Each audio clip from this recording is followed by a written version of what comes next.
शुरू खातमुन नबीयीन सल्लल्लाहु अलैहि वसल्लम के खालिक और मालिक के बाबरकत नाम या अल्लाह के साथ जो रहमान भी है और रहीम भी।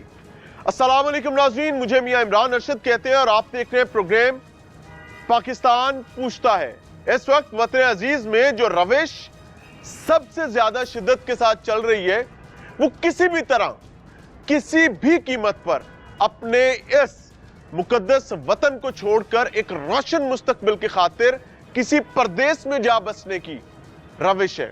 और उस रविश के लिए एक के बाद एक शख्स कीमत चुका रहा है और वो कीमत चुकाने वाले लोग कभी आपके सामने लेकर आ रहे हैं तो कभी ये पैथेटिक निजाम, जिस निजाम में माओ के लालों को लूटा जाता है, जिस निजाम में माओ के वो लाल जिनके हवाले से माएं खराज तक आने से डरती हैं, उनकी जानें ले ली जाती हैं। एक डिलीवरी बॉय जो एक इंतहाई हम्बल जॉब करता है लेकिन रिस्पेक्टेबल जॉब है, मसाइल और वसाइल का तवाजुन बरकरार ना रह पाने की वजह से वो वतन अजीज इस्लामी जमहूरिया पाकिस्तान छोड़कर बाहर जाना पड़ता है और नतीजतन उसकी फैमिली को उसकी लाश मिलती है। वो डंकी लगाकर नहीं गया, वो इनफैक्ट अभी कहीं गया ही नहीं है। बदकिस्मती ये है कि जिस एजेंट के वो पल्ले पड़ा है उस एजेंट ने तकरीबन 16-16.5 लाख रुपए का उसको चूना लगाया है। और वो चूना लगाने के बाद जब डिमांड की गई कि पैसा निकाल भाई नहीं तो तेरे खिलाफ कार्रवाई करूंगा, तो उसको लाहौर से अगवा करके लाहौर से दूर ले जाया जाता है और ले जाकर मार दिया जाता है। इस वक्त उसकी फैमिली से मिलेंगे, पुलिस से समझेंगे मकसद क्या है कि उस मरहूम को इंसाफ मिल सके, क्योंकि उसका जुर्म यह था कि उसने एक रोशन मुस्तकबिल का ख्वाब देखा था। उसका जुर्म यह था कि वो एक आम सादा लौ शहरी था और वो एक नौसरबाज माफिया के हत्थे चढ़ गया और हत्थे ऐसा चढ़ा कि पहले अपना माल गवाया, फिर अपनी जान गवाई और 4 बच्चों का ये बाप अपने बच्चों को रोता धोता उनके बचपने में छोड़कर इस जहाने फानी से रुखसत हो गया है और कूच कर गया है। उसके बच्चे, उनके बच्चों के सवालात, उनकी आंखों में मौजूद सवालात आज पूरी कौम से, खास तौर पे इस निजाम से, इस पैथेटिक निजाम से जो ये समझता है कि हम खिदमत का कोई बहुत बड़ा अजीम मार्का जो है वो सर कर रहे हैं, जिनमें सियासतदान भी शामिल है, सरकारी नौकर भी शामिल है, माफी चाहता हूं बदवक्त सरकारी नौकर और सियासतदान शामिल है। वो बच्चे, उनकी आंखें, उनके सवालात चीख चीख कर पुकारते हैं कि हमारा कसूर क्या है? क्या तुम्हें रब ताला का खौफ नहीं है? क्या तुम्हें यह गुमान गुजरने लगा है कि फिरौन के बाद फिरौन सानी तुम लोग हो? क्या उसको कोई इंसाफ फराहम कर सकेगा? हम बहैसियत एक मीडिया पर्सन और मीडिया टीम जो कर सकते हैं वो उसकी आवाज है।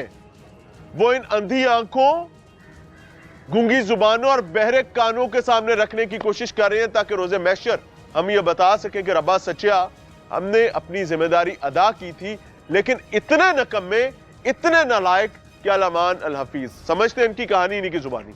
नाज़रीन, मेरे साथ गुलाम रसूल साहब मौजूद हैं जो कि मकतूल डिलीवरी बॉय के भाई हैं। अस्सलाम वालेकुम जी। वालेकुम सलाम भाई। सबसे पहले तो अल्लाह का हुक्म, अल्लाह ताला मरहूम को मगफरत का मामला फरमाए, उनके जवार रहमत में जगह दे उनको, और आप लोगों को सब्र अता फरमाए। कितने अरसे से भाई जो है वो डिलीवरी बॉय का काम कर रहे थे?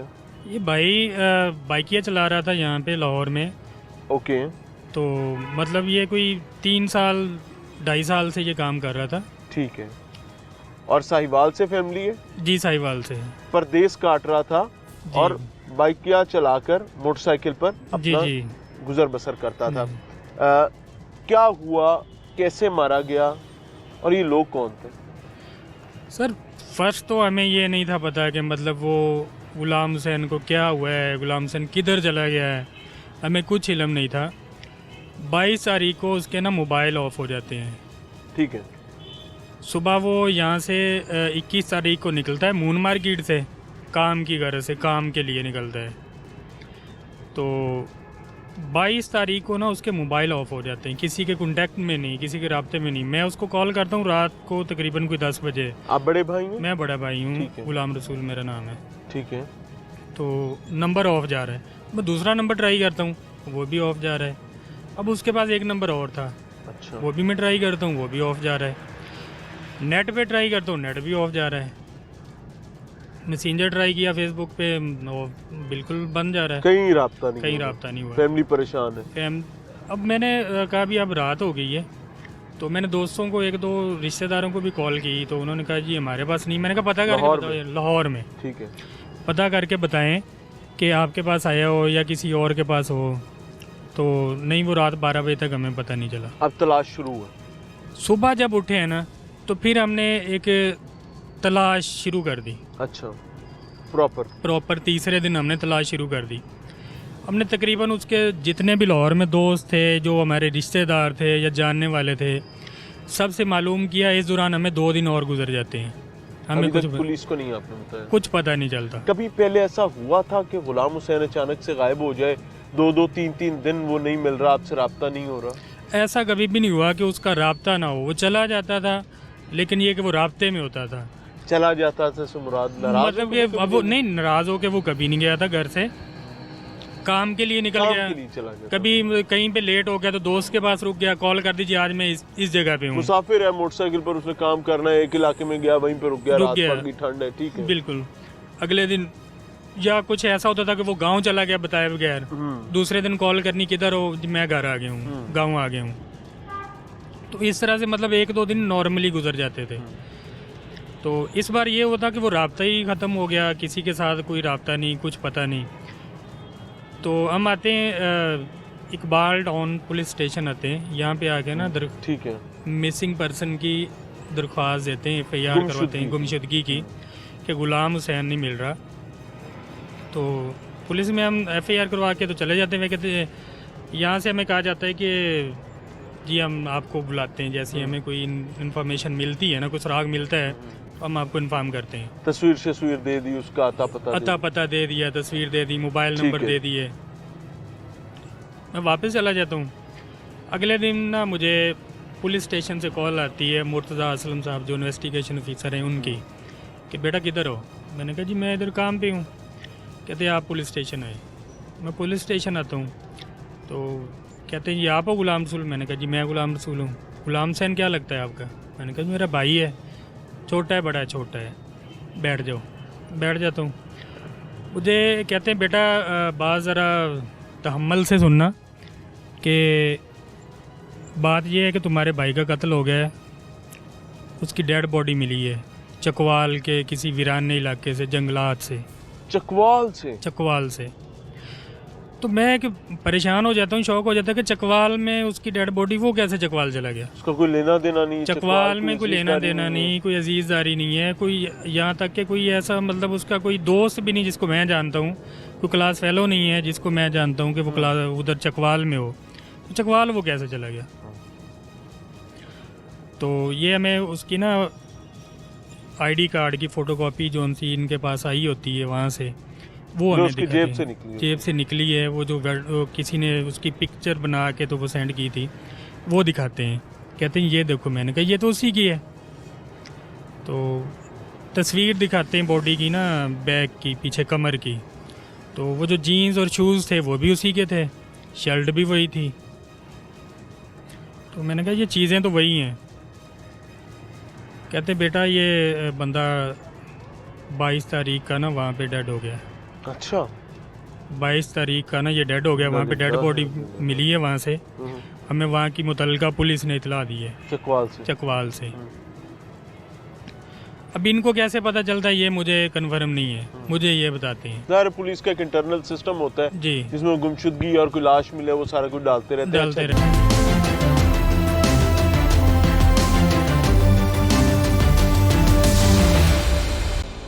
मारा क्यों है, किसने मारा है, ये बताएं। उसने ये हमें वजह बताई कि हमने इस बंदे को मैंने क्यों कत्ल किया है।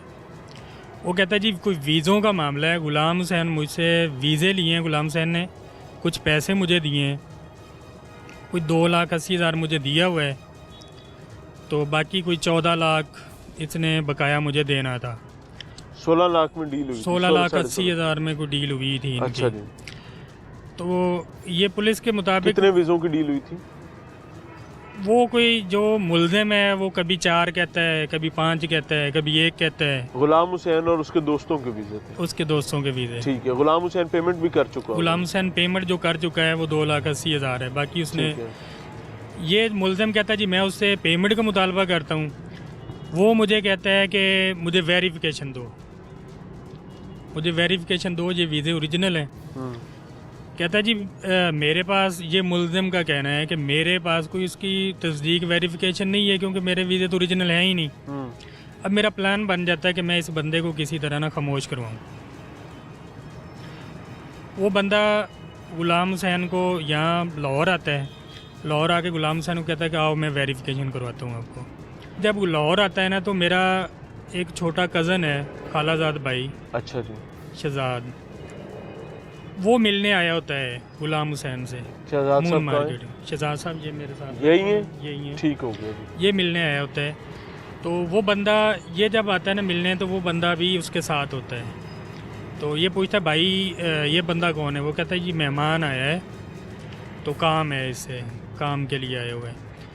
तो कहते हैं आप बैठो चल के, तो मैं ना इसको इससे ज़रा मिल लूँ। ठीक है। ये जाके बैठ जाते हैं। इसी दौरान ही हमारे बहनोई मकसूद अहमद वो भी इनको देख लेते हैं। ठीक है, उन्होंने भी मुल्जिम को देखा हुआ? मुल्जिम को देखा हुआ है। तो ये दोनों यहाँ से चले जाते हैं। देखा बस पता नहीं है, पता नहीं है ये कौन है बंदा, है। क्या नाम है, किधर से आया, कुछ पता नहीं। तो ये कहता है जी मैं गुलाम हुसैन को यहाँ से ले जाता हूँ चकवाल। चकवाल उसको ये कहता हूँ कि ये जो वीज़े जिस बंदे से लिए ना, आओ मैं आपको वेरिफिकेशन करवाता हूँ, आप बाकी की पेमेंट करो। गुलाम हुसैन उसे कहता है कि मुझे पहले वेरिफिकेशन दो, फिर मैं आपको पेमेंट करूँगा। पेमेंट रोकी हुई है? पेमेंट रोकी हुई है बाकी की 14 लाख। ये एक दिन तो उसको ऐसे ही रखता है कि आप मुझे पेमेंट करो, मैं आपको वेरिफिकेशन देता हूँ। वो कहता नहीं मुझे पहले वेरिफिकेशन दो, फिर मैं पेमेंट करता हूँ। ये बंदा कहता है जी मेरा प्लान बन जाता है कि मैं अब इस बंदे को ना मार दूँ। ये इसको रात घर लेके जाता है। वो कहता है जी मुझे कुछ समझ नहीं आती कि मैं क्या करूँ। अगले दिन ये फिर उसको मार के तो मेहमान लेके, मेहमान अभी तक गुलाम हुसैन को नहीं वर्गला के ले जाता है। अब ये नहीं पता कि उसको, ये तो अपनी तरफ से इसने अगवा किया हुआ है, उसको नहीं पता कि मुझे अगवा किया हुआ है। उसको पता है कि मैं इसका मेहमान, इसका मेहमान हूँ। एज ए काम, एक काम है, डॉक्यूमेंट लेने के लिए मैं आया हुआ हूँ। सुबह इसको वहाँ से ये कहता है कि तकरीबन कोई ना, ये मुल्ज़िम बता रहा है कि मैं 12:30-1 बजे ना उसको कहता हूँ कि जिस बंदे ने वेरिफिकेशन करनी है ना वो यहाँ से थोड़ी दूर है, कोई 30-32 किलोमीटर सफ़र पे है। वो एरिया है लखवाल डैम का। अच्छा, चकवाल से लखवाल डैम का एरिया है। तो 30 लाहौर से चकवाल जा चुके हैं? लाहौर से वो चकवाल है। अच्छा, गुलाम हुसैन को समझ ना आई कि चकवाल में कौन सी वीज़ों की वेरिफिकेशन होती है? अब उसको ये नहीं था पता, क्योंकि किसी प्रॉपर जगह पे होगी, लाहौर होगी, इस्लामाबाद होगी, कराची होगी। जी बिल्कुल बिल्कुल। अब उसको शायद में भी कि उसको ये पता चल गया हो कि यहाँ पे तो कोई वेरिफिकेशन नहीं है, लेकिन ये बंदा उसे कहता है कि मैं जो असल बंदा है ना जिससे मैंने वीज़े लिए हैं, मैं उससे मुलाकात करवाता हूँ आपकी, तो आओ हम चलते हैं। वहाँ पे ये वो मुल्ज़िम कहता है कि हम उसको ना, मैं रिक्शे पे बिठाता हूँ और वो लखवाल डैम वाली साइड पे ले जाता हूँ।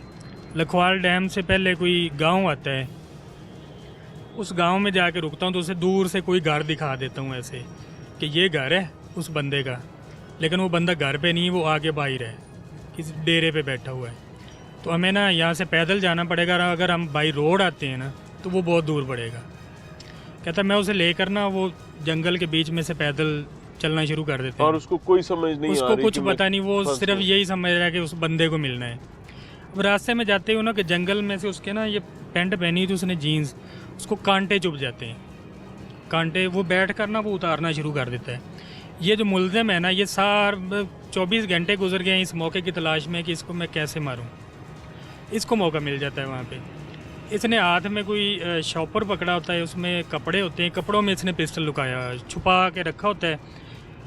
पिस्टल निकालता है, उसके बैठे हुए को ना पीछे से सर में गोली मार देता है। गुलाम हुसैन तो वहीं गिर जाता है, वो डेड हो जाता है, सर में गोली लगती है। ये बंदा कहता है मैं जैसे ही गोली मारता हूँ वहाँ से भाग जाता हूँ। इसके बाद हमें नहीं पता कि ये बंदा किधर गया है।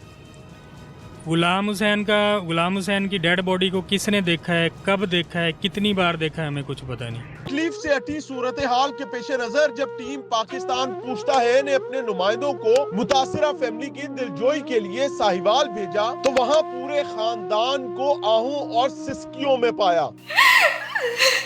खानदान के मुख्तलिफ अफराद के तासुरात आपके हजूर पेश किए जा रहे हैं ताकि जिम्मेदारान को अपनी जिम्मेदारी की अदायगी का एहसास हो सके। हमारी IG पंजाब से ये गुजारिश है, अपील है कि हमें इंसाफ दिलवाया जाए और मरियम नवाज साहिबा से ये अपील है उसको फांसी पर जल्द से जल्द लटकाया जाए। जैसे हमें परेशान किया ना, हमारी मदद कीजिए, हम बहुत गरीब लोग हैं। ये छोटे छोटे बच्चे हैं उसके, ये आस लगाए बैठे कि ईद पे हमारा अब्बू आएगा, वो लाहौर में काम करने गया, वो हमारा ताया अब्बू हमारे अब्बू को लेकर आएगा। इंसाफ चाहिए,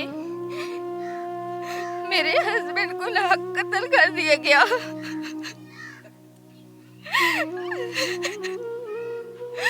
मेरी IG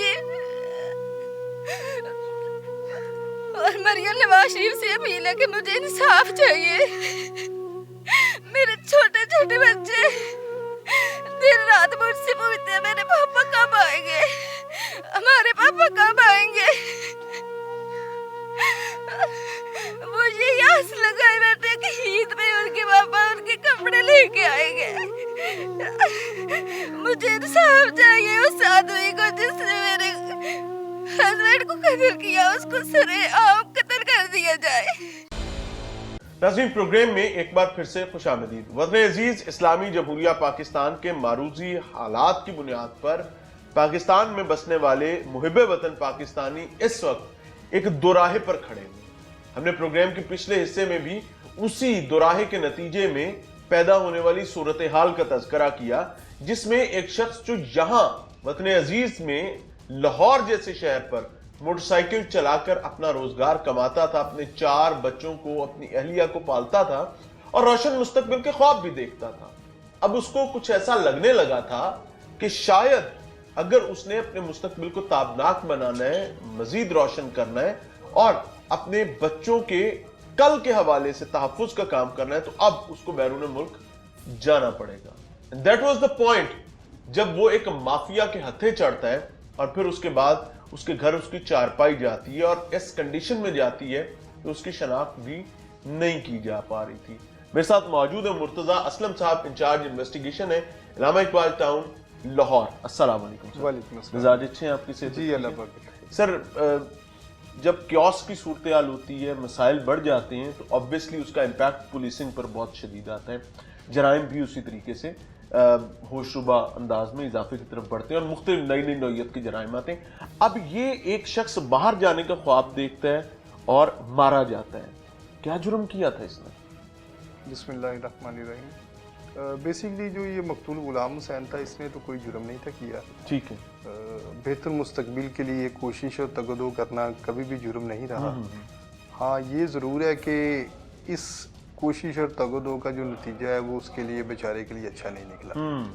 इसने तो अपने बच्चों के बेहतर मुस्तकबिल के लिए अपने लिए एक कोशिश की कि मैं किसी तरीके से बाइक चला जाऊँ और वहाँ जाके बेहतर रोज़गार कमा। कहाँ जाना चाहता था? बेसिकली ये इसके पास इसने अम्मान का वीज़ा हासिल किया था और उसकी कुछ पार्शल पेमेंट्स इसने कातिल ज़िशान जो है उसको अदा कर दी थी और कुछ जो बकिया रकम थी उसका डिस्प्यूट था वेरिफिकेशन के हवाले से। इसको कोई उस पर डाउट से कहता था कि ये वीज़े की वेरिफिकेशन करवाएं तो फिर मैं आपको बकिया रकम दूंगा। तो ये ज़िशान कोई एम्प्लॉय प्रमोटर था, क्या था? इसके पास कोई लाइसेंसेस थे एम्प्लॉयज़ को बैरून मुल्क भिजवाने के, या ये इलीगल धंधा था कोई? नहीं, इसके पास किसी किस्म का कोई लाइसेंस नहीं था, ना इसके पास कोई एजेंसी थी।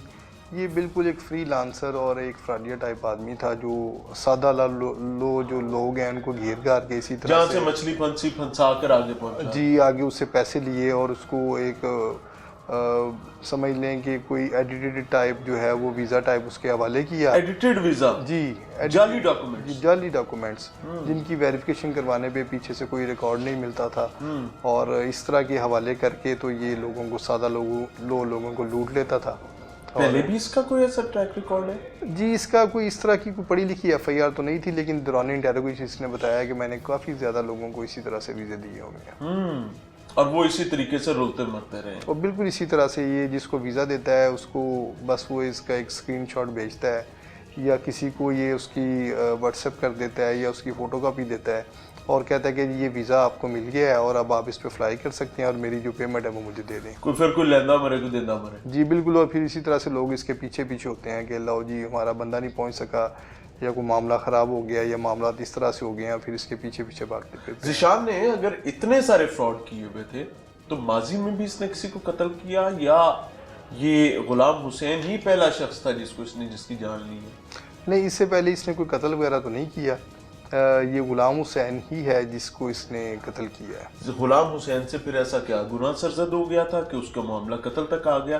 क्योंकि माजी में जिनके साथ फ्रॉड हुए वो तो कत्ल नहीं हुए, यही इंडिविजुअल क्यों मारा गया? देखिए, हर बात की, हर मामलात की जो मामलात, हर केस अलग नौयत मुख्तलिफ होती है।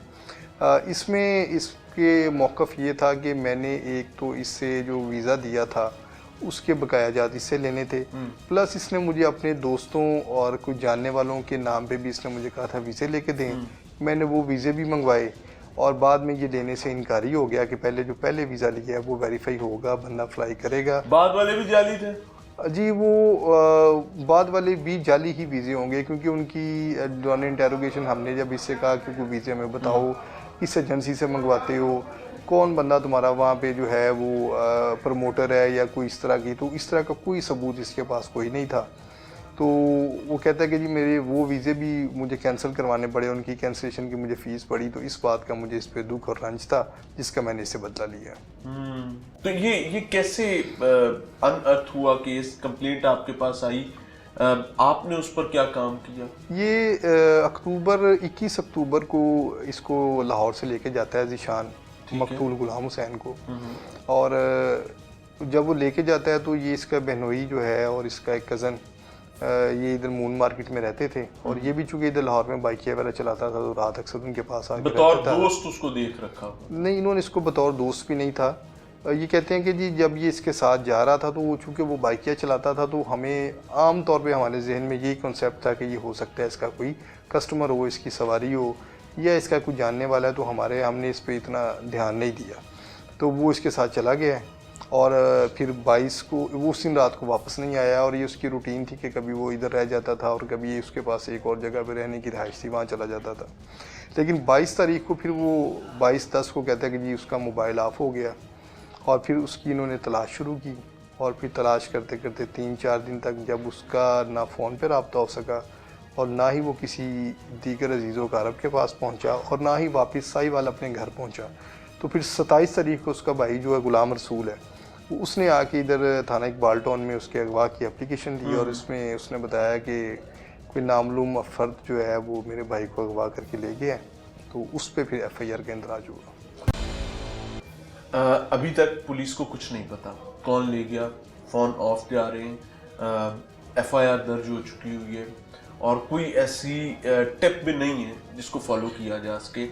आप लोगों ने इस केस को कैसे अनर्थ किया? जी बिल्कुल इसी तरह से जब ये FIR का इंदराज हुआ तो उसमें तब तक कोई क्लू नहीं था हमारे पास, क्योंकि ये 6 दिन पुराना जो वक़ूआ था उसमें हमने जब उससे पूछा तो उसने कहा जी हमारी किसी से दुश्मनी भी कोई नहीं है और मेरे भाई के कोई ऐसे मामला, और इनफैक्ट फैमिली को तो ये भी नहीं पता था कि वो बाहर जाने के चक्कर में। जी बिल्कुल, फैमिली इसके बारे में मुकम्मल तौर पे लाइलम थी और उनके नॉलेज में इस तरह की कोई बात नहीं थी कि जिससे वो हमें ऐसा क्लू दे सकें जिससे तफ्तीश में मदद मिले। तो इसमें फिर हमने सबसे पहले इब्तदाई तौर पे जो है वो उसमें लोकल जो है CCTV फुटेजेस वगैरह चेक की, CFCT से हमने मदद ली और फिर हमने CDRs निकलवाई मकतूल की और फिर इसमें हमने जो है वो लोकेशंस वगैरह चेक की।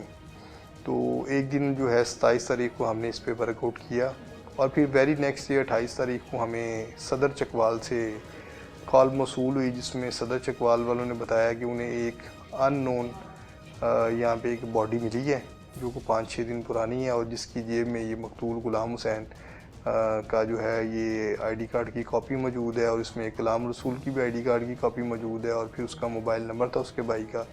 उसको उन्होंने कॉल की तो उन्होंने बताया कि जी हमने अपने भाई के अगवा का मुकदमा जो है इकबाल टाउन थाने में दर्ज करवाया हुआ है। चकवाल पुलिस ने गुलाम रसूल को रब्ता किया जो कि बड़ा भाई है जिसके शनाख्ती कार्ड की कॉपी और नंबर जी भाई के पर्स में मौजूद था। ठीक है। और फिर उसने बताया कि जी इस तरह से हमने तो उसके अगवा का मुकदमा दर्ज करवाया। फिर वो चकवाल पुलिस वालों ने हमें कॉल की अभी फैमिली को नहीं बताया कि या कोई ऐसा मामला? हाँ, उसने फिर हमें कॉल की, फिर हमने उनसे मालूमात ली तो उन्होंने बताया कि इस तरह से ये बलोकसर गांव की हदूद के साथ जो उससे आगे लखवाल डैम है, वहाँ पे ये कुछ थोड़ा सा वीरान सा इलाका है, जंगल टाइप, तो यहाँ पे एक डेड बॉडी मिली है, 5-6 दिन पुरानी है, और इस तरह से ये आईडी कार्ड की कॉपीज़ भी इसके पास से मिली हैं। तो वो उन्होंने फिर उसको जो है वो उधर डेड हाउस जो है वो शिफ्ट किया, और फिर हम इधर से गए और उसको जाके डेड बॉडी को लेके आए। फिर बाद पोस्टमार्टम जो है वो डेड बॉडी वो रसा के हवाले की गई, और फिर वहाँ से तफ्तीश एक नए सिरे से आगाज़ हुआ। यानी तदफीन तक भी अभी कोई ऐसी चीज़ सामने नहीं कि वजह कत्ल क्या है, वजह नात भी नहीं है, फिर आपने आगे काम कैसे जी किया? उससे आगे फिर तदफीन तक तो हमें पता ही नहीं था कि इसको कौन लेके गया है और इसको कत्ल क्यों किया। और ये लाहौर से चकवाल गया कैसे? चकवाल गया कैसे, किस तरह से, और इसको किसने कत्ल किया है, क्यों किया है, वजह नात क्या है, इस तरह का हमारे पास कोई ऐसी इन्फॉर्मेशन नहीं थी। तो बस हमारे जहन में वो जो एक मेन क्लू था वो ये था कि जो बंदा इसको साथ लेके गया है उस दिन, जो इसकी फैमिली ने इसको देखा था जाते हुए, वो इसमें हमें बता सकता है कि ये उसको के साथ लेके उस गया। बंदे तक तो फैमिली भी उसको उस तरह नहीं जानती, आप भी नहीं जानते, चकवाल पुलिस भी नहीं जानती, उस बंदे को ट्रेस कैसे किया? जी उस फिर हमने हाँ जी हमने फिर वो जो है इसकी जब लोकेशंस वगैरह चकवाल की आई तो फिर हमने मुख्तलिफ लोगों को जो है वो मशकूक अफराद या जिनके इनके साथ राब्ते थे उन लोगों को हमने इसमें जो है वो इंटरोगेट किया, और फिर मुख्तलिफ मशकूक लोगों को हमने शामिल तफ्तीश किया इसमें। तो इसी दौरान फिर एक मिलते जुलते हुलिये के बंदे को हमने जो है वो गिरफ़्तार किया लाहौर से, और फिर उसको हमने गिरफ़्तार करने के बाद जो है वो जुडिशल लॉकअप में भिजवाया, और फिर हमने इसके वरसा को बतलाया कि जी आपने जो हुलिया बताया था उससे मिलते जुलते मशकूक हुलिये का बंदा हमने जुडिशल लॉकअप में भिजवाया है, तो आप उसकी शनाख्त पेड करें जाके। फिर इन्होंने बाकायदा शनाख्त पेड हुई, और उस शनाख्त पेड में उन्होंने उसके वरसा ने दुरुस्त तौर पे उसको आइडेंटिफाई किया, और फिर आफ्टर आइडेंटिफिकेशन पीरियड उसको हम रिमांड पे लेके आए, और फिर ये सारा अनर्थ हुआ मैटर कि इसमें क्या हुआ है, इसमें इसने क्यों मारा है, क्या मामलात हुए, कहाँ से उसको लेके गया। मुलजिम इस वक्त इकबाल जुर्म कर चुका है जी मुलजिम ज़ीशान। जी बिल्कुल। ज़ाहिर उसने आपको टफ टाइम भी दिया होगा और उसमें आप लोगों को मेहनत भी करनी पड़ी होगी। ज़ीशान क्या सिर्फ उन 5 वीज़ों का सरेंडर करना ही बुनियादी वजह बताता है या कोई और भी रीज़न है? क्योंकि मकतूल जो है लाहौर से ऑल द वे चकवाल जाता है, फिर चकवाल से वो जंगल के रास्ते उसके साथ जा रहा है, और ज़ीशान ने उसका कोई एतमाद तो जीता होगा ना, जी जिस वजह से उसके साथ जा रहे, लेकर कहाँ जा रहा है? जी बिल्कुल। इस तरह से जब वो इसको यहाँ से लेके गया लाहौर से, तो रात उसने मकतूल को अपने घर में ठहराया है मेहमान के तौर पे। वो कहता है कि हमने रात का खाना खाया है। कोई पिकनिक करने गए थे वहाँ पर? जी नहीं, पिकनिक नहीं करने गए। वो चूँकि जो मकतूल है वो तो बिल्कुल लाइलम था चकवाल के रास्तों से। This is the point. वो कहता है कि जी मैंने इसको ये कहा कि वो जो मेन बंदा है, चूँकि ये मुझे पैसे नहीं था दे रहा, और हमारा उधर फिर आपस में लड़ाई झगड़ा हुआ पैसों के मामलात पे। तो मैंने इरादा कर लिया कि मैंने इसको अब जान से मार देना है।